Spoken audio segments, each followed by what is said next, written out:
Mas então, o que que é uma holding? O que que é uma holding familiar e por que que ela é utilizada? Por que que ela está tão difundida atualmente como uma forma de planejamento sucessório?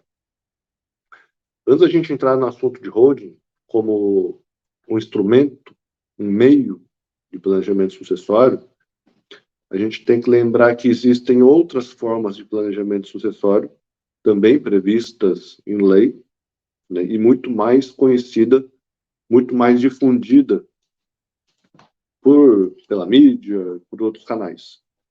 Muita gente conhece como forma de planejamento sucessório a doação em vida, né? O pai já faz a doação do patrimônio que tem para o filho, para a filha, para os filhos, para a filha, ele já faz essa doação estando em vida.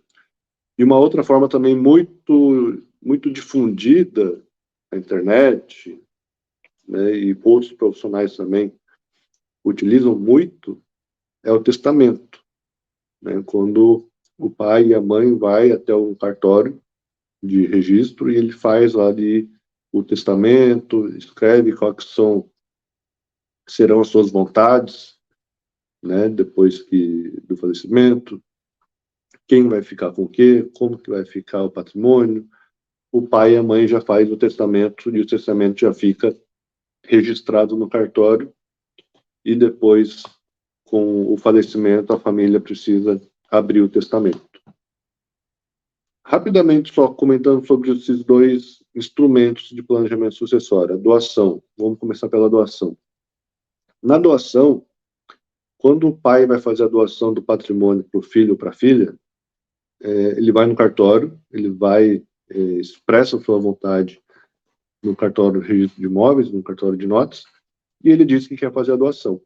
No momento dessa doação, o pai vai ter que fazer o pagamento do ITCMD, que é o imposto estadual, e é o imposto que incide sobre a doação. Esse imposto que incide na doação é o mesmo imposto que incide no inventário. É a mesma coisa.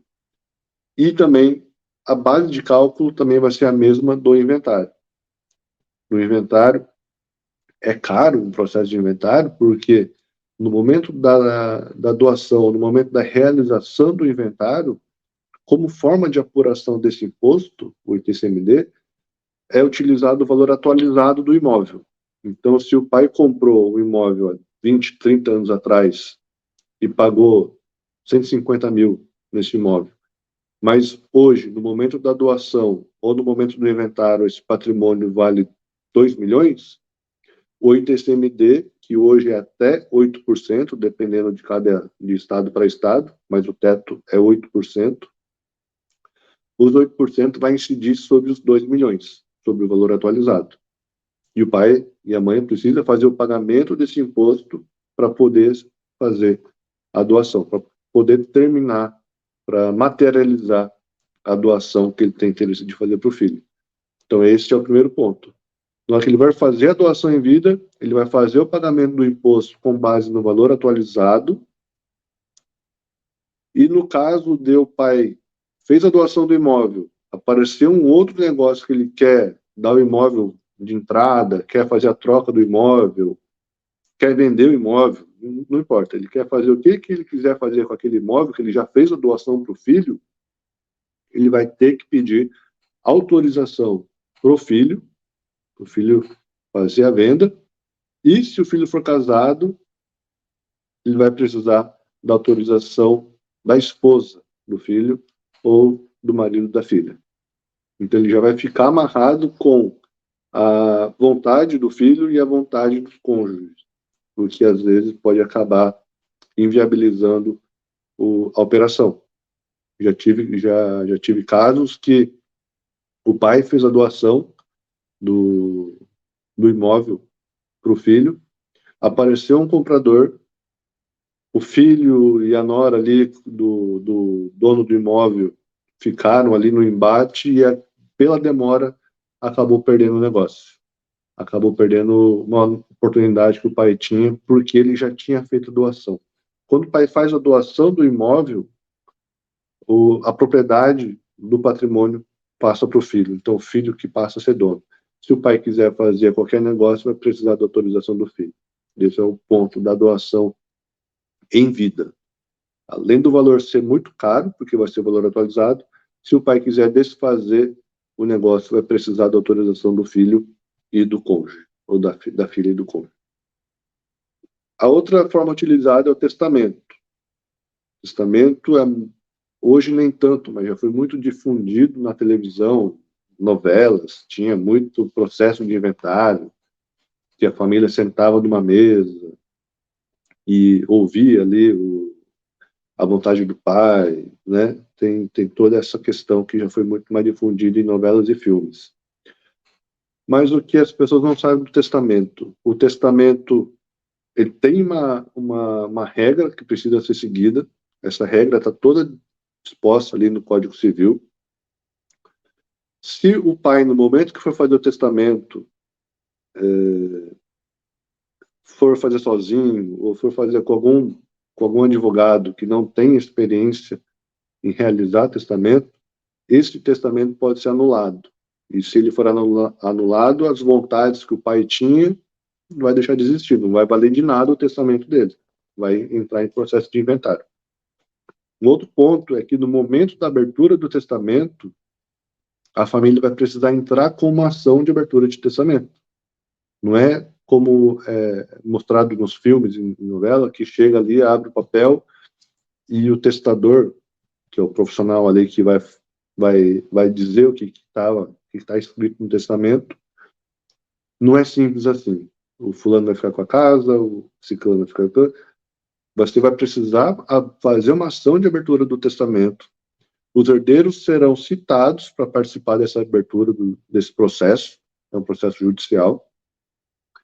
Se um dos herdeiros não concordar, já vai entrar numa batalha judicial, uma batalha jurídica que vai demorar anos até que a família chegue no consenso para que o testamento seja concluído.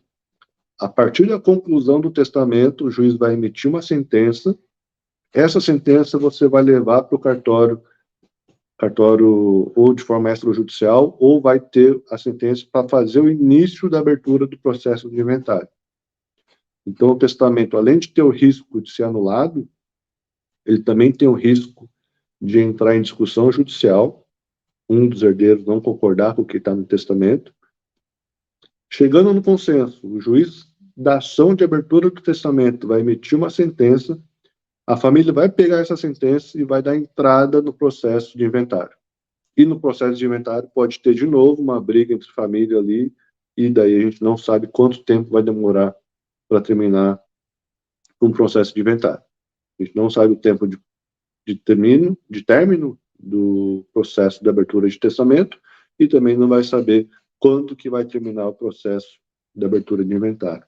Então, essas duas formas mais difundidas atualmente, né, agora a holding está começando a aparecer mais, mas tanto a doação em vida quanto o testamento são duas formas de planejamento sucessório muito caro e muito demorada, principalmente o testamento. O testamento pode levar anos e os herdeiros não vão ter acesso ao patrimônio até que termine o processo da abertura de testamento e o processo de inventário. Partindo então agora para a holding familiar. O que é a holding familiar? E por que ela está sendo tão difundida atualmente? A holding familiar é um instrumento, já uma forma utilizada já há muitos anos, desde a lei das SAs, já tem muita gente utilizando a holding familiar como instrumento de planejamento sucessório. A lei da SA é de 1976. Então, desde 1976, a holding familiar, a holding patrimonial já é autorizada, já tem previsão legal para ser utilizada no Brasil. Antigamente, eram mais os grandes empresários que tinham acesso a esse tipo de planejamento, a esse tipo de proteção. Eram grandes empresários que tinham dinheiro, que tinham condições para bancar grandes bancos de advogados para oferecer esse tipo de estrutura, porque não é uma estrutura simples de fazer.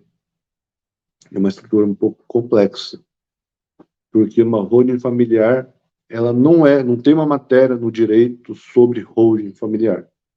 A holding familiar envolve direito de família, envolve direito civil, envolve direito societário, envolve direito tributário, envolve várias áreas do direito que, somadas e com base na legislação, nas regras do direito societário, é que a gente consegue formalizar uma holding familiar de uma forma segura, de uma forma concreta, de uma forma transparente para o cliente, principalmente transparente, porque o cliente precisa entender o que está sendo feito com o patrimônio dele, que ele demorou anos para construir.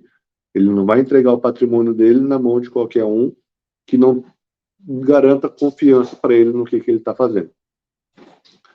A holding familiar, então, antigamente era mais utilizada por grandes empresários, e na minha experiência, antigamente os grandes empresários utilizavam a holding mais como uma forma de proteção patrimonial, uma forma de proteger o patrimônio. E depois é que foi começada a ser mais difundida como uma forma de planejamento sucessório. E qual que é a diferença da holding, né? Por que a holding é melhor do que a doação em vida, do que o testamento? A holding familiar, ela é um sistema. Tá? A primeira coisa, você tem que entender que a holding familiar é um sistema. E é um sistema formado por uma, por duas, por 3, por 7, por 10 empresas. E essas empresas vão formar um sistema que é a holding familiar da família. Então, dependendo da complexidade, dependendo se os pais, os filhos têm atividade econômica, e se essa atividade econômica, dependendo do grau de risco, se o risco é muito alto, é médio, é baixo, se a quantidade de patrimônio, se o patrimônio da família gera algum tipo de renda, se o patrimônio é alugado, se o patrimônio é arrendado, tem que verificar todas essas situações para verificar quantas células nós vamos constituir para formar esse sistema. Quantas células, quantas empresas nós vamos constituir para formar o sistema de holding familiar de uma forma muito mais, que dê muito mais segurança e que dê mais economia fiscal e tributária e financeira. Né? A holding familiar, em relação à doação e em relação ao testamento, um dos grandes pontos que dá grande diferença, principalmente em relação a dinheiro, é que na holding familiar você pode escolher se você vai utilizar como base de cálculo do ITCMD, que é o Imposto de Doação, Causa-Mortes e Doação, o mesmo imposto do inventário. Na holding familiar você pode escolher se você vai usar o valor atualizado do imóvel para fazer o cálculo do imposto, ou se você vai usar o valor que está na sua declaração do imposto de renda. Então, naquele exemplo que o pai comprou há 20, 30 anos atrás o imóvel, pagou 150 mil. 150 mil é o valor que está na declaração de imposto de renda dele. O pai é proprietário do imóvel tal, no valor de 150 mil. Hoje, esse imóvel vale 2 milhões. No momento da constituição da holding familiar, o pai vai poder escolher. Não, eu quero usar o valor de 150 mil para fazer o cálculo do imposto. E o imposto vai ser sobre os 150 mil. Em vez do pai da família fazer um pagamento de um imposto de 8% sobre 2 milhões, ele vai fazer o pagamento de imposto de 8% sobre 150 mil. E aí é que está a grande economia do sistema de holding familiar. O que você tem que prestar atenção é o seguinte: eu já vi, infelizmente, muitos casos, muitos clientes que chegam no escritório já dizendo que ele tem a holding familiar. E daí eu peço para dar uma analisada no contrato social da empresa dele, da empresa de holding familiar. Quando ele me traz o contrato social na verdade, foi feita só a primeira parte do sistema da holding. Foi feita só a integralização do patrimônio dentro da pessoa jurídica. Só foi feito isso, só foi colocado o patrimônio, só foi transferido o patrimônio que estava no nome da pessoa física para a pessoa jurídica. Mas não foi feito planejamento sucessório. Planejamento sucessório é o momento seguinte a essa transferência do patrimônio da pessoa física para a pessoa jurídica. Isso que você tem que tomar cuidado, então. Como que está feito? Se você já tem uma holding, é verificar como que foi feito essa holding. Já foi feito planejamento sucessório? Não foi feito planejamento sucessório? Foi feito planejamento sucessório de forma correta? Não foi? Verifique como que está constituída a sua holding patrimonial, para que os seus filhos depois não tenham uma surpresa desagradável e acabe precisando fazer o inventário da sua empresa. Porque se a empresa ainda estiver no seu nome, na sua declaração de imposto de renda, você ainda vai ser o dono dessa empresa, essa empresa é dona do patrimônio, mas se você ainda continuar sendo dono dessa empresa, no momento do falecimento, seus filhos vão ter que fazer o inventário da sua empresa. E daí vai incidir todos os custos de novo com o valor atualizado do imóvel. Então, esse é a ideia da holding familiar. E esse é o benefício em relação à doação em vida e ao testamento, que utilizam o valor atualizado do imóvel como base de cálculo. E o testamento ainda precisa de dois processos, precisa do processo de abertura e o processo de abertura do inventário, que ainda demora muito mais, e a holding familiar, que você utiliza, pode escolher ou o valor da declaração de imposto de renda ou o valor atualizado, aí depende da estratégia de cada família para fazer o pagamento do imposto. Feita a holding familiar de forma correta, no momento do falecimento, os seus filhos já passam a ser donos de direito e de fato de todo o seu patrimônio. Não precisa de um processo de inventário. Por isso que a holding familiar é uma forma muito mais eficiente, segura e muito mais barata para fazer o seu planejamento sucessório.